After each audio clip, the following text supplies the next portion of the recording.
No niin, mä ajattelin tehdä tämmösen videon tällä kertaa äänellä ja kumma juttu, kun mun shakkiturnaukset ei kiinnosta ketään. Täällä on hienossa Tampere-turnauksessa, mitä mä yritin järjestää, niin tässä on yksi osallistuja mun lisäksi ja mä ajattelinkin sen takia varmaan peruuttaa tämän, koska ei ole mitään järkeä pelaa 1,5 tuntia yhden ihmisen kanssa turnausta.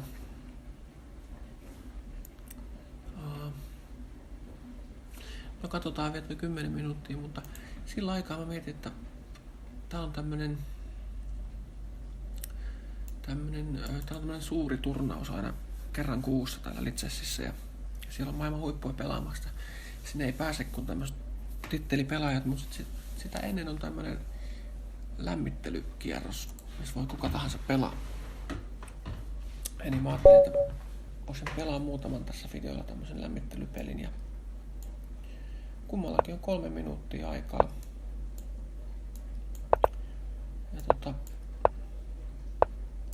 se voittaa, ketä tekee shakkimatin ensimmäisenä, tai sitten jos vastustaja aika loppuu, niin vastustaja hävii, että pitää pelaa myös nopeasti.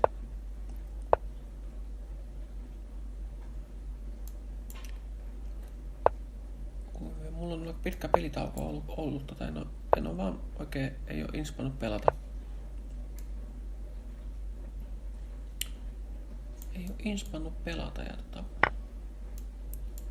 nyt mä sitten yritän lämmitellä vähän peliä pitkästä aikaa.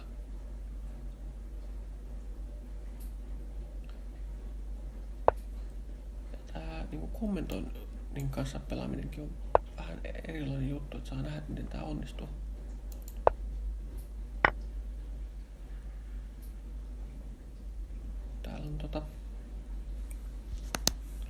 Täällä on nyt yritän täällä kuningaspuolella hyökätä kovastikin, se syö tuosta ton.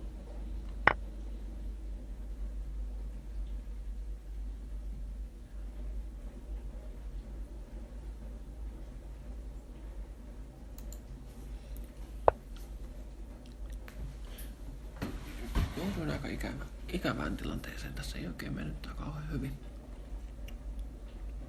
Täytyy yrittää puhua vähän hiljaa, koska täällä meidän tyttäret nukkuu, niin ei häiritä niitä.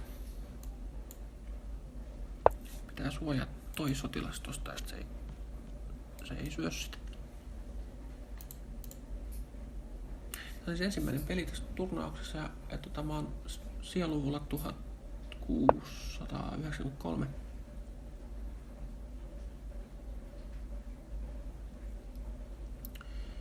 Ai tossa onkin tuo väläs, mä lyön sen tosta noin. Oi.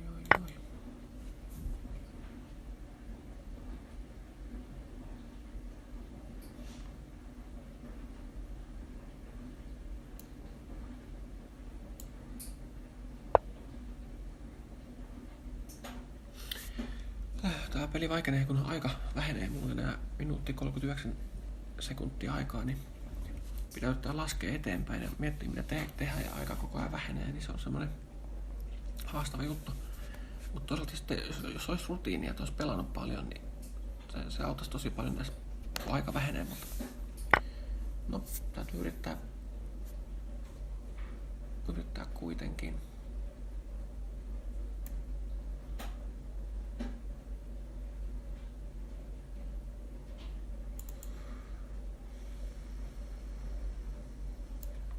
Tossa saa ton sakin.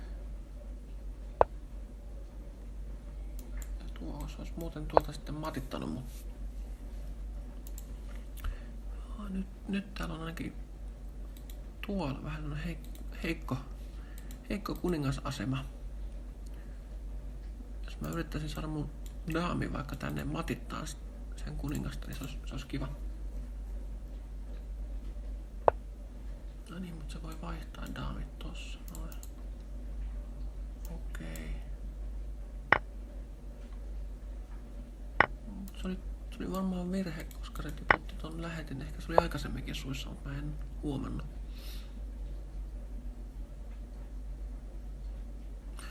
Tässä näkee, että kyseessä ei ole mikään kauhean huippupelaaja tässä tekemässä. Tää ratsu olisi hyvä saada tätä peliin. Toisaalta mä haluaisin saada nämä tornit tonne linjaan, niin saisin sen matin tehty. Sakissa pitää aina valita niin kuin joku suunnitelma ja lähteä toteuttamaan sitä, että voi olla useita niin kuin hyvännäköisiä siirtoja ja useita huonoja siirtoja ja niistä pitää vaan niin kuin valita joku. Sitten lähteä sitä suunnitelmaa niin kuin viemään eteenpäin.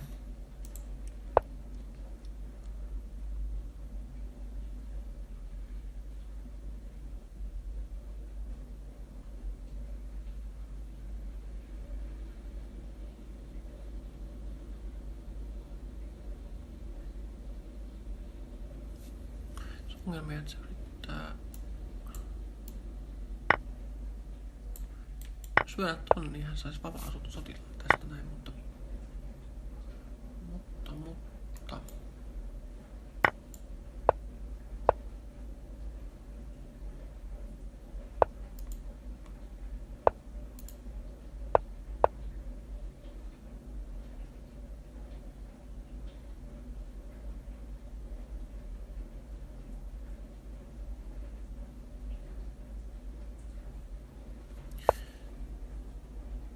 tää ei oo helppoa vieläkään.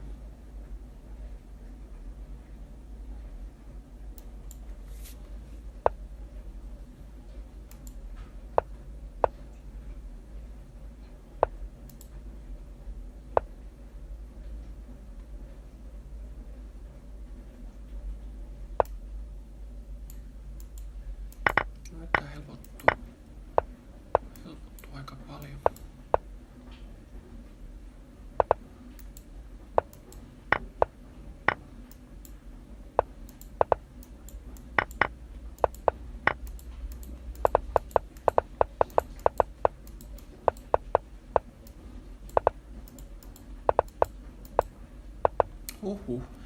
Jäi puoli sekuntia aikaa.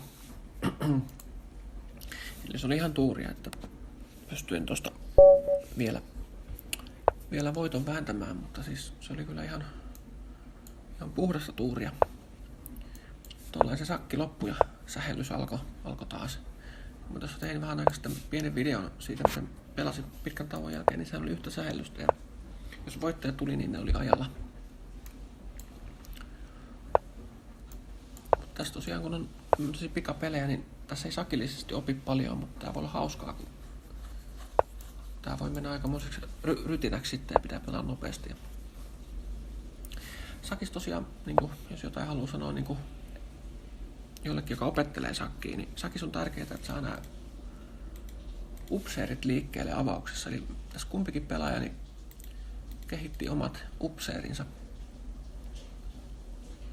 Eli nämä ratsut ja lähetit niin kuin peliin. Sen lisäksi tässä sakissa niin pyritään hallitsemaan tätä laudan keskusta.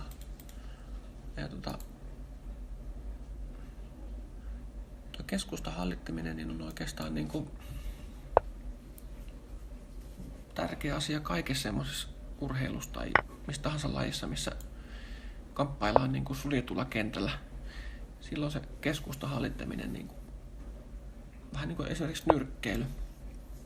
Jos vastustaja joutuu sinne köysiin koko ajan ja se niin kuin toinen kaveri hallitsee sitä keskustaa, niin silloin se keskusta hallitseva kaveri voittaa. Siinä on semmoinen niin kuin dynamiikka. Et silloin kun on suljettu alue, niin keskusta hallittaminen on tärkeää. Niin se on sakissakin. Tuo reunoilla ei tapahdu niin paljon, vaan se taistelu käydään niin kuin keskustassa.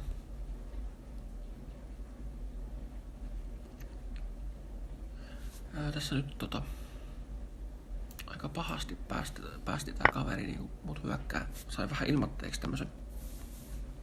Aloin hyökkään tällä kuningassivustalla. Halusin saada hyökkäystä. Ja jotenkin tosi helposti tää kaveri sitten antoi periksi siellä.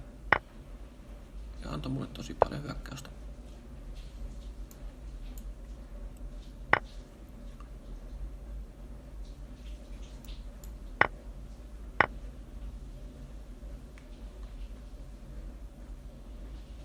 Et sakissa yksi tapa voittaa on myös tehdä niinku sakkimatti ja hyökkää ton niinku kuninkaan kimppuun. Ja sit sakissa voi tehdä tommosen linnutuksen, jolloin se kuningas pääsee vähän niinku turvallisempaan paikkaan. Mut sit on keinoja niinku hyökkää sitä linnutusta vastaan. Ja toi mun äskeinen hyökkäys ei millään tavalla ollut varmaan korrekti tai hyvä, että sen olisi voinut torjua, mutta vastustaja näin nopeasti vähän huolimattomasti pelasi ja ei löytynyt niitä oikeita siirtoja. Onkohan täällä muuten...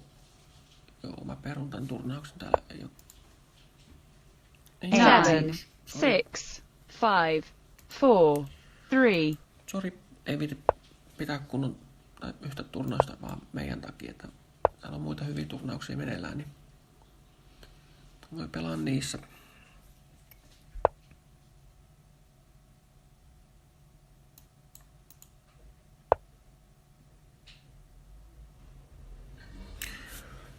Mutta jotenkin on ollut mielessä kauan tehdä jotakin sakkivideoita tai jotenkin viedä eteenpäin tätä lajia. Tai niin kertoo ihmisille, minkälaista tämä on. Ja tietysti niitä on paljon netissä ja YouTubessa, tai ei mitenkään uusi juttuja. Eikä se ei myöskään ole kaikkia juttuja, en tiedä osaako me tehdä näitä. Mutta tässä edelleen niille, jotka haluaa opetella sakkia, niin nämä avaukset on semmoisia, mitä on tutkittu historian ajan niin monia vuosia, satoja vuosia ja kymmeniä vuosia, satoja vuosia. Ja niissä pyritään justiinsa kehittämään nämä upseerit ja saamaan kuningas turvaan tänne linnaan. Ja tässä on nyt kumpikin pelaaja niin on pyrkinyt samaan ja myös tämä keskustahallinta, niin kuin puhuttiin, niin on tärkeää. Tietty sakki koostuu niin kuin tosi paljon muistakin elementeistä ja on taktiikkaa ja strategiaa ja on paljon asioita, mitkä oppii vaan niin kuin sitten pelaamalla ja harjoittelemalla. Ja mä en ole itse siis sillä tavalla hirveän hyvä, että mä oon pelannut paljon, tavallaan pitänyt hauskaa ja pelailu, mutta en ole niin kauheasti opiskellut sakkia tai niin paljon tehnyt työtä kuin pitäisi.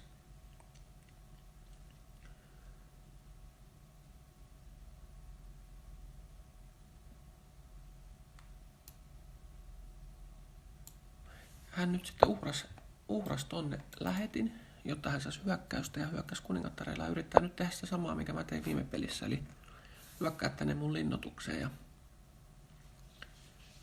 tässä niin toivoo, että mä oon nähnyt oikein tänne, että tästä ei tule mitään hyvää mun vastustajalle. Hän kuitenkin teki tämän uhrauksen tässä, että niin hän on nappula häviöllä, josta sitä ei mitään hyvää hänelle koinut, niin ei tule sakkimattia, niin hän on kuitenkin sitten menettänyt noita nappuloita. Mutta tietysti hän on saanut kulumaan mun aikaa, ja kun mä höpötän tässä, niin mun aikaa on kulunut. Mutta myöskin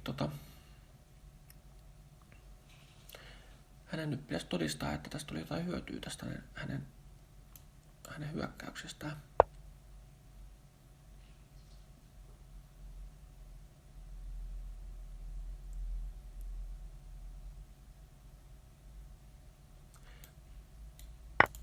Okei, mä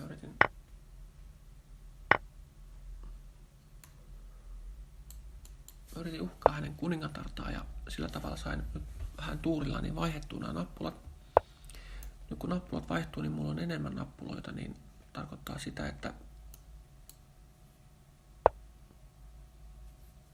mulla on niin kuin parempi peli, kun nappulat vaihtuu. Että jos mulla on yksi upseeri enemmän ja kaikki nappulat vaihtuu, niin mulla on lopultakin se yksi upseeri enemmän ja se riittää sitten tekemään se sakkimatin siinä lopussa.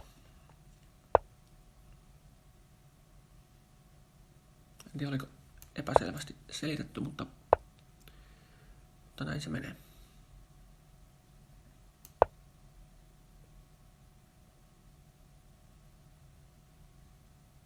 En tiedä yhtään, mitä tässä pitäisi pelata. Oliko toi huono vai hyvä siirto, en tiedä.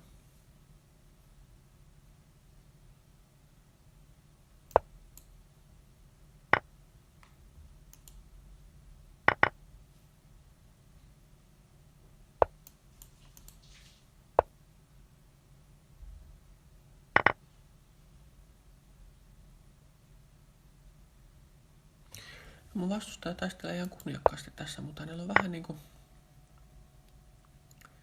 Hän on vähän tässä niinku jäänyt alakynteen, että mulla on vähän enemmän noita tuota materiaalia, mutta ei paljon. Että hänellä on kuitenkin niinku torni ja ratsu ja mulla on niinku lähetti ja 2 ratsua. Eli peli on nyt ei ole tasan, mutta aika lähellä niinku materiaalia. Sitten tietysti tää asema, että kun mulla on enemmän hyökkäystä ja kun mulla on parempi asema, niin sekin vaikuttaa.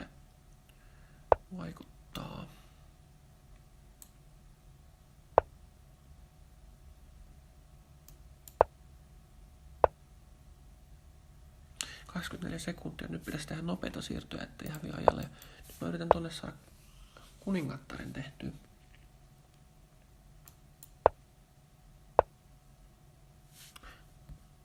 Nyt tämmönen sakkaileminenkaan ei ole aina hyvä, että se vaan, että sakkailee koko ajan vaikka ratsulla, niin se ei välttämättä niin johda minnekään, jos vastustajalla on joku uhkaus. Päälleen mä uhkasin tehdä sakkimantin ja hän ei ehtinyt sinne apuun.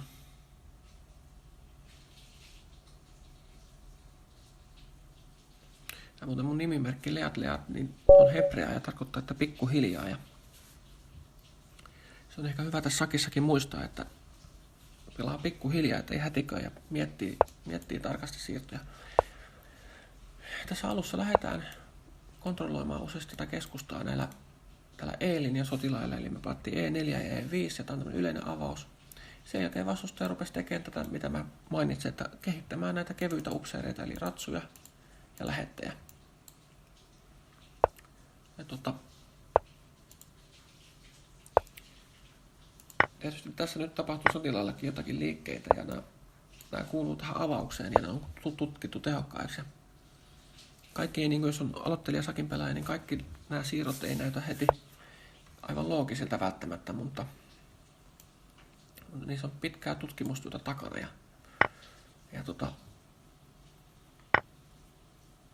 kovat pelaajat on todennut, että ne on niitä siirtoja, mitä kannattaa tehdä. Mutta kaikissa näissä avauksissa, mitä voi opetella sakissa, niin on sama periaate, eli saada upseerit peliin ja saada peli käyntiin. Se on vähän niin kuin, jos sulla on vaikka huippu jalkapallojoukkue ja jos on kaikki pelaajat on vaihtopenkillä tai ne ei ole kentällä, niin ei siitä ole mitään hyötyä, että vaikka sulla olisi kaikki parhaat pelaajat, jos ne ei pääse sinne kentälle tekemään maaleja. Ja sakissa noin nappulat pitää saada toimimaan, että ei niistä ole mitään hyötyä siellä takarivillä.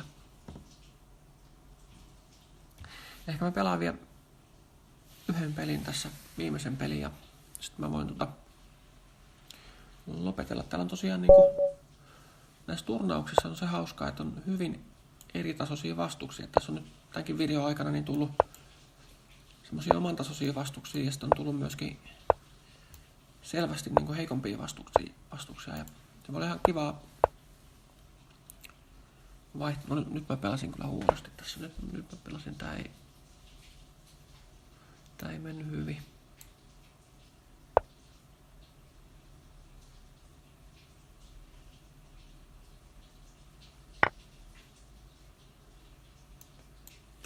Mutta onneksi hänkään ei varmaan pelannut tätä parhaalla tavalla.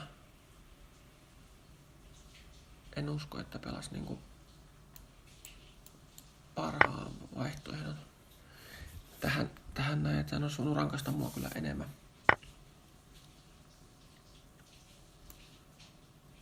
Enemmän näistä siirroista.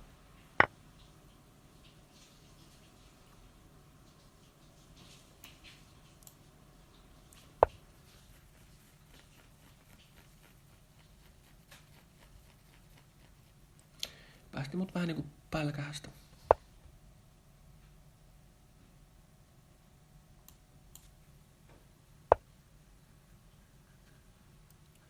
Tosin hänellä on varmaan parempi peli tässä vieläkin, mutta hän olisi ollut mahdollista saada vielä vähän parempi asema tästä. On mulla paljon vaikeuksia.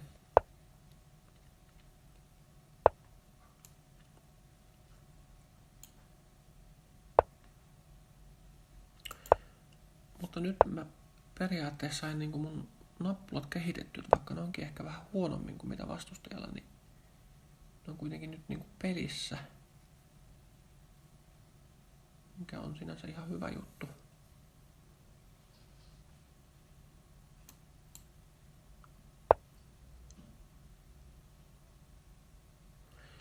ongelmia on täällä. Menee tuonne kanssa. Kaikki osoittaa niinku mun kuningasta noisen upseerit.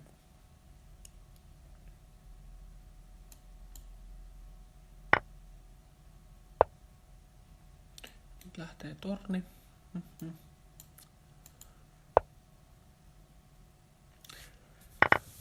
Joo, tää ei tosiaan mennyt kauhean hyvin tämä peli. Aivan liikaa näitä heikkoja kohtia mulle, mä en millään pysty puolustamaan kaikkia. En millään pysty puolustamaan kaikkia. Täytyy yrittää toi nyt loppuun tuli tämmönen, mutta tässä voi vielä taistella tän ajan kanssa tai yrittää niinku vielä jotenkin löytää jotakin vastapeliä. Kun on näin nopeasta pelistä kyse, niin vastustaja voi vielä tehdä jonkun virheen. Sitä tietysti toivoa. Vaikkakin tää näyttää kyllä pahalta.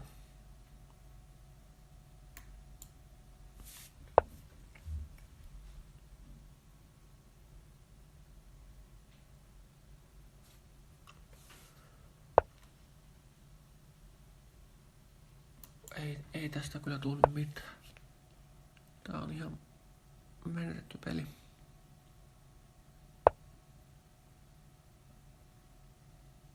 Mut kyllä mulla on ollut tapana, että mä luovuttele paljon, että mä kyllä taistelen loppuun asti, jos vaan ikinä mahdollista.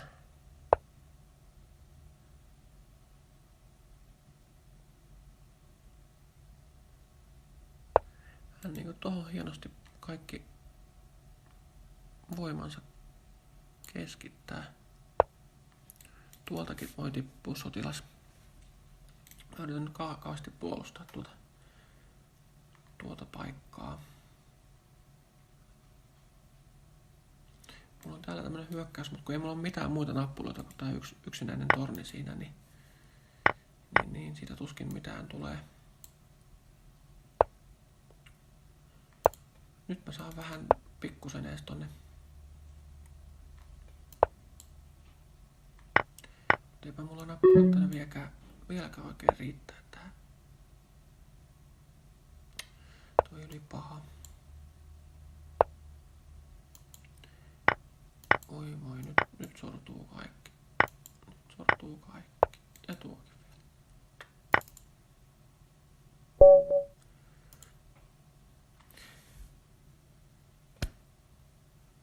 Semmonen. Tänne ei nyt